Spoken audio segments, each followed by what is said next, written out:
Good morning dear students. Shri Siddhi Vinayak शिक्षण संस्थान टिब्बी में आपका हार्दिक स्वागत है।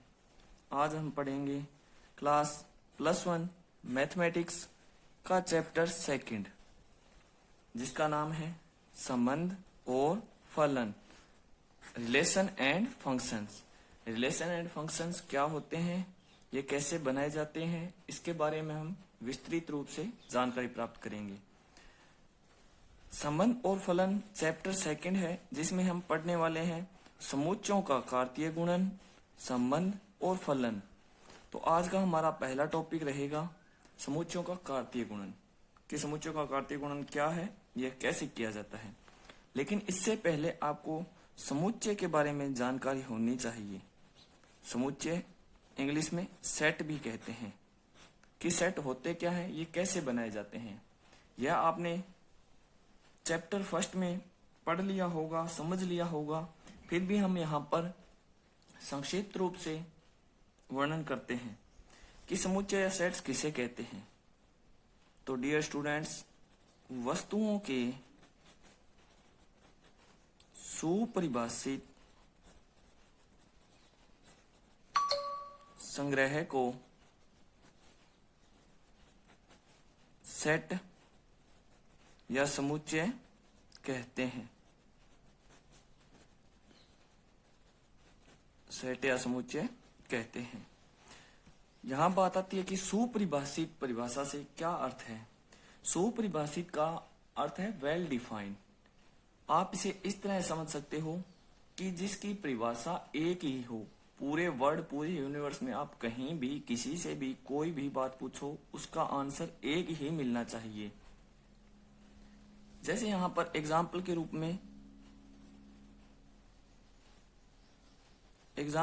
में अपने लिखते हैं अंग्रेजी वर्णमाला के स्वर। तो क्या अंग्रेजी वर्णमाला के स्वर का सेट बन सकता है या नहीं बन सकता? बन सकता है, क्योंकि आप जानते हैं अंग्रेजी वर्णमाला में 5 स्वर होते हैं, जो कि ए, ई, आई, ओ और यू है।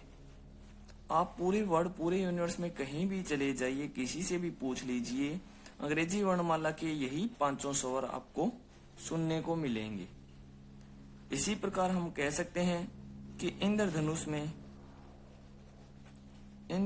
में होने वाले रंगों के नाम का सेट बन सकता है क्या? नाम का सेट पॉसिबल है? यस, पॉसिबल है, क्योंकि रेनबो में 7 कलर पाए जाते हैं, जो कि विबजोर के नाम से जाने जाते हैं। विबजोर का अर्थ है violet, indigo, blue, green, yellow, orange और रेड। ये 7 कलर इंद्रधनुष में पाए जाते हैं। इसी प्रकार एक एग्जाम्पल और लेते हैं। मैं आपको कहूं कि अपने फेवरेट गेम्स लिखिए, फेवरेट गेम के नाम लिखिए कोई 5, तो क्या इसका सेट संभव है? नहीं, क्योंकि सभी की अपने अपने फेवरेट्स गेम अलग अलग होते हैं, तो इन्हें एक सेट के रूप में नहीं लिखा जा सकता। हम वापस आते हैं अपने टॉपिक समुच्चयों के कार्तीय गुणन पर। कार्तीय गुणन होता क्या है? इसके लिए हमें क्रमित युग्म क्या होते हैं, यह जानना आवश्यक है। क्रमित युग्म, या इनको इंग्लिश में ऑर्डर्ड पेयर भी बोलते हैं। ऑर्डर्ड पेयर मीन्स किन्हीं 2 समुच्चयों के अवयवों का आपस में क्या रिलेशन है, यह ऑर्डर पेयर के द्वारा समझा जा सकता है। इसकी परिभाषा लिखना चाहो तो परिभाषा किन्हीं 2 समुच्चयों में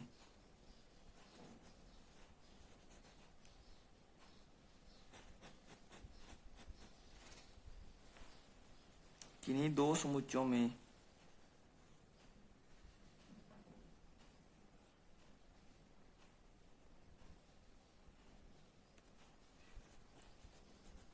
अवयवों का आपस में क्या रिलेशन है,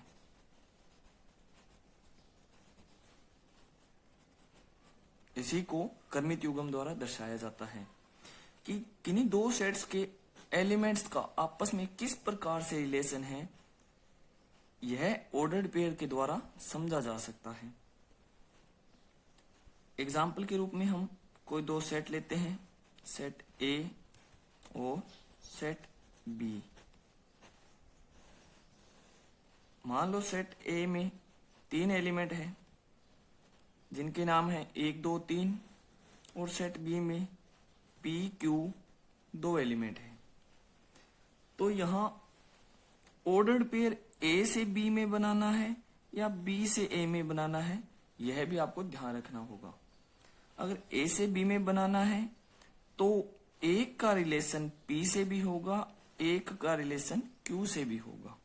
उसी प्रकार 2 का रिलेशन पी से होगा, 2 का रिलेशन क्यू से होगा, 3 का रिलेशन पी से होगा, 3 का रिलेशन क्यू से होगा।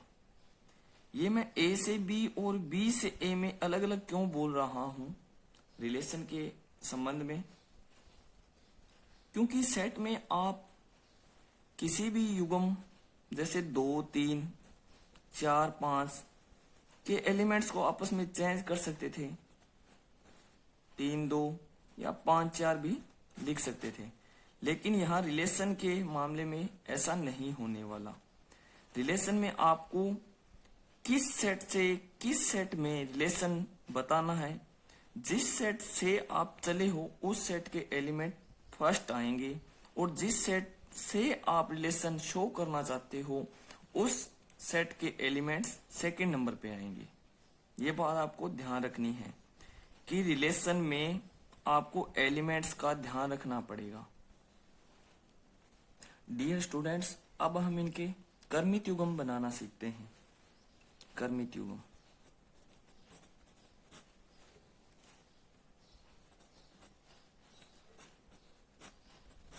युग्म कार्तीय गुणन सीखते हैं।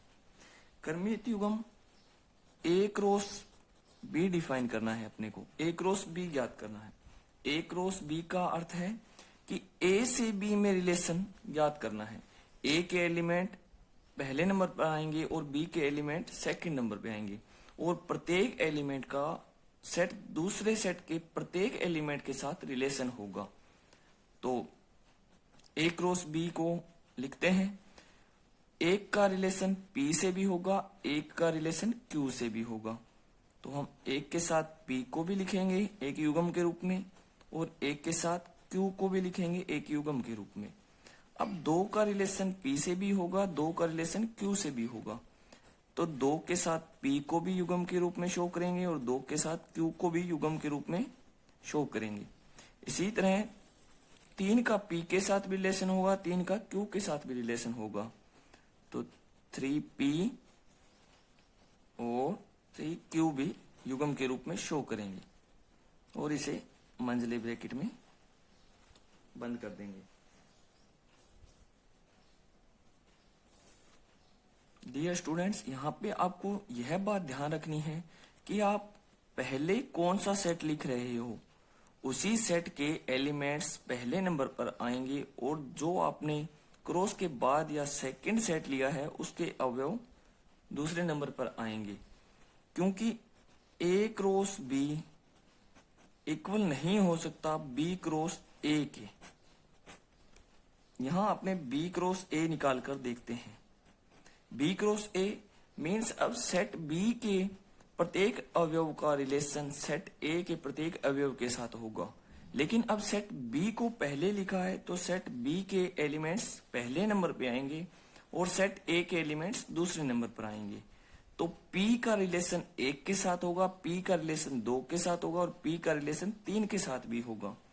तो P का रिलेशन 1 के साथ, P का रिलेशन 2 के साथ, P का रिलेशन 3 के साथ भी होगा। इसी तरह Q का रिलेशन 1 के साथ, Q का रिलेशन 2 के साथ और Q का रिलेशन 3 के साथ भी होगा। Q का रिलेशन 1 के साथ, Q का रिलेशन 2 के साथ और Q का रिलेशन 3 के साथ भी होगा।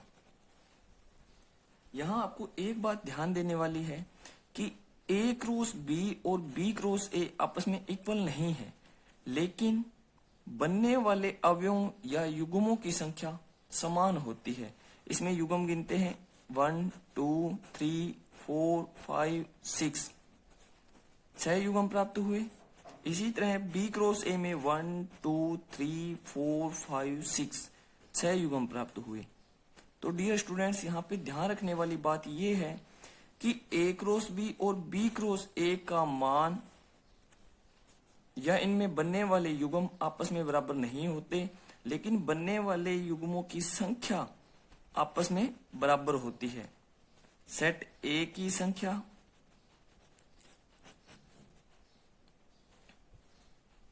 और सेट B की संख्या का गुणा होगा। नंबर ऑफ सेट A गुणा number of element set B। A set में कितने एलिमेंट थे? 1 2 3, 3 एलिमेंट इनटू सेट B में 2 एलिमेंट थे P और Q, तो 2 एलिमेंट 3 2 6। तो बनने वाले युग्मों की संख्या हमेशा बराबर होगी, लेकिन बनने वाले युग्म आपस में बराबर नहीं हो सकते। 3 सेट का कार्तीय गुणन भी सीखेंगे। यहां पर 2 सेट का सीखा, सेट A और set B। Set A, B, C कितने भी हो सकते हैं, लेकिन आपको यहां ध्यान रखना है कि आप कौन से सेट से कौन से सेट में रिलेशन स्थापित कर रहे हो। अगर B से C में कर रहे हो तो B के एलिमेंट्स पहले नंबर पे आएंगे और C के एलिमेंट्स दूसरे नंबर पे आएंगे। उसी तरह A से C में कर रहे हो तो A के एलिमेंट पहले आएंगे और C के एलिमेंट दूसरे नंबर पर आएंगे। बस आपको यह ध्यान रखना है कि इनका ऑर्डर्ड पेयर ना बिगड़ जाए, क्योंकि ऑर्डर्ड पेयर बिगड़ते ही रिलेशन सेम नहीं रहता है। इसे आप अनेक एग्जाम्पल्स के द्वारा समझ सकते हैं। जैसे घर में खाना बनाने की प्रक्रिया है, तो सर्वप्रथम कच्ची सब्जियां ली जाती है, फिर मसाले डाले जाते हैं, फिर उनको पकाया जाता है और खाना तैयार हो जाता है। अगर आप इसके ऑर्डर को चेंज करोगे कि कच्ची सब्जियां लोगे, फिर उसे पकाओगे और जब खाने बैठोगे तो मसाले डालोगे, तो सब्जी नहीं बनेगी। अब नेक्स्ट हमारा टॉपिक है क्रमित युग्मों की समानता। इस परिभाषा को मैंने बहुत ही आसान शब्दों में लिख दिया है, आप इसे अपनी नोटबुक में नोट भी कर सकते हैं। क्रमित युग्मों की समानता, समानता से अर्थ है कि किन्हीं 2 युग्मों के मध्य बराबर का चिन्ह दिया हो तो इसका अर्थ है कि इन युग्मों के संगत अवयव समान हैं।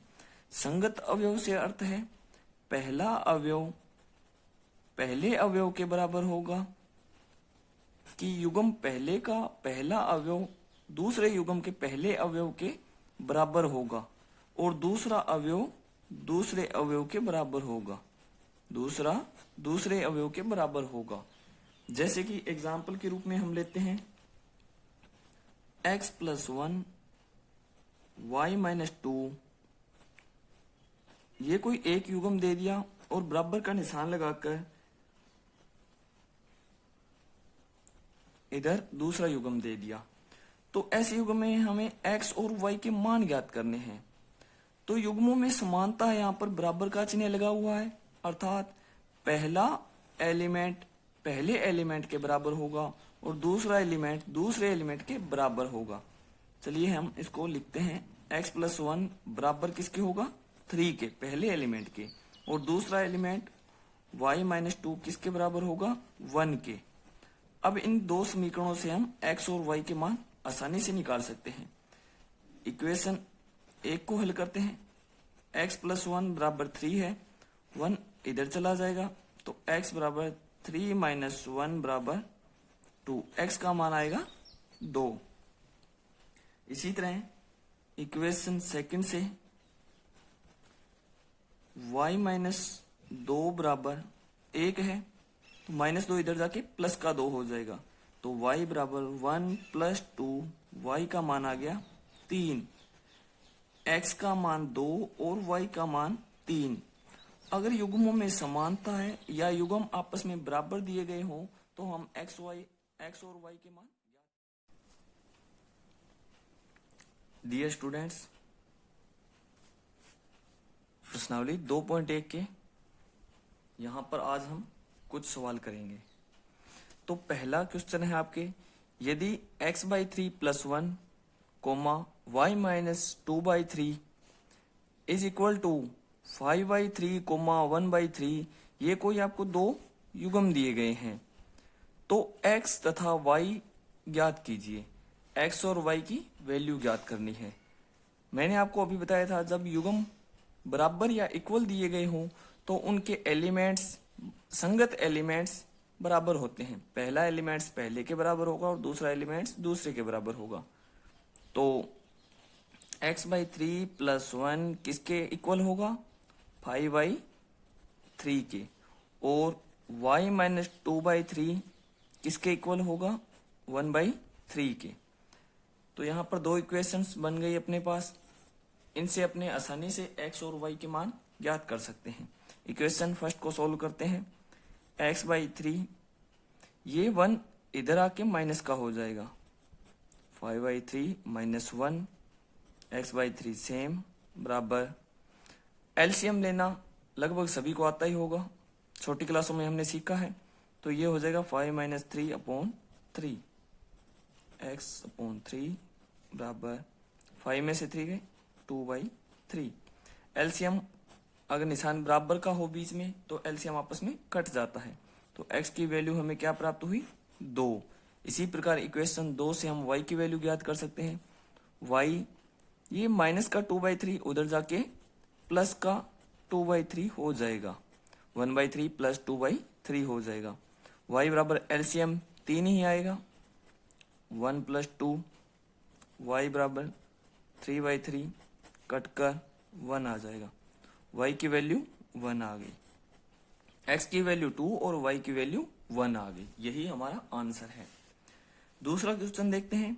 यदि समुच्चय A में 3 अवयव हैं तथा समुच्चय B बराबर 3, 4, 5 कोई सेट दिया गया है, तो A × B में अवयवों की संख्या ज्ञात करो।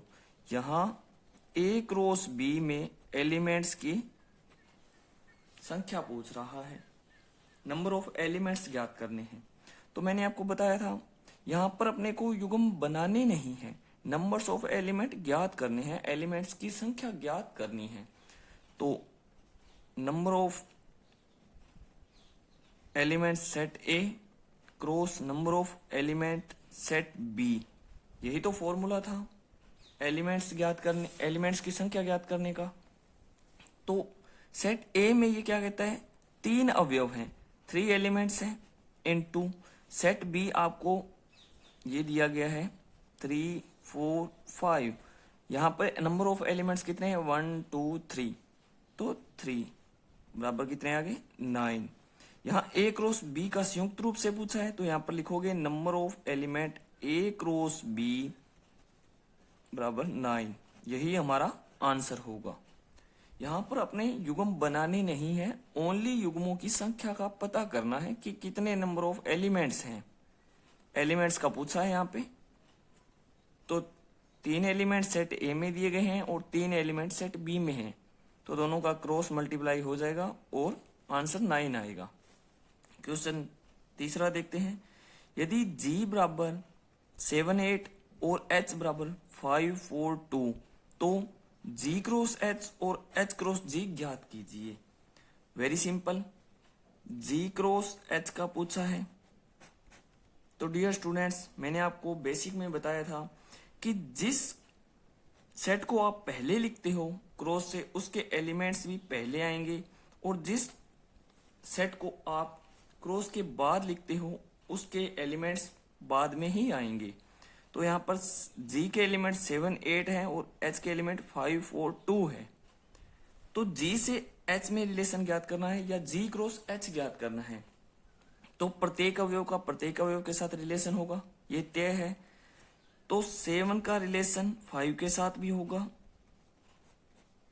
कोमा 7 का रिलेशन 4 के साथ भी होगा, कोमा 7 का रिलेशन 2 के साथ भी होगा या 2 के साथ भी होगा। इसी तरह 8 का रिलेशन 5 के साथ, 8 का रिलेशन 4 के साथ और 8 का रिलेशन 2 के साथ। ये अपनों ने क्या ज्ञात कर लिए, G क्रॉस H। इसी तरह H क्रॉस G ज्ञात करना है। अब ध्यान देने वाली बात यह है कि यहां पर G क्रॉस H ज्ञात किया था, अब हमें H क्रॉस G ज्ञात करना है। तो H की वैल्यू पहले आएगी, H के एलिमेंट्स पहले आएंगे। तो इसके लिए आपसे गलती ना हो, आप H को दोबारा लिख लीजिए पहले 5 4 2 और G को उसके बाद लिख लीजिए 7 और 8। अब इनके रिलेशन युग्म बना दीजिए। 5 का रिलेशन 7 के साथ भी होगा, 5 का रिलेशन 8 के साथ भी होगा। जो पहले सेट दिया गया है क्रॉस में उसके एलिमेंट्स पहले ही आएंगे। अब 4 का रिलेशन 7 के साथ, 4 का रिलेशन 8 के साथ, 2 का रिलेशन 7 के साथ, 2 का रिलेशन 8 के साथ। ये हमारा H क्रॉस G आ गया। यहां नंबर्स ऑफ युग्म एक जैसे हैं, 1 2 3 4 5 6, 1 2 3 4 5 6, लेकिन G cross H not equal to H cross G। ये बात आपको ध्यान रखनी होगी। ये क्वेश्चंस आपको इसी वीडियो के अंत में प्रश्नमाला 2.1+1 की पूरी डिटेल्स मिल जाएगी। आप अपनी नोटबुक में उतार लीजिए और जैसे जैसे हम आगे बढ़ेंगे आपको आसानी होगी अगर आपके पास प्रश्न पहले से लिखे हुए होंगे। अगर आपको बेसिक समझ आ गया, बेसिक कॉन्सेप्ट, तो आप उन क्वेश्चंस को सोल्व भी कर सकते हैं। तो आज के लिए इतना ही। Thank you.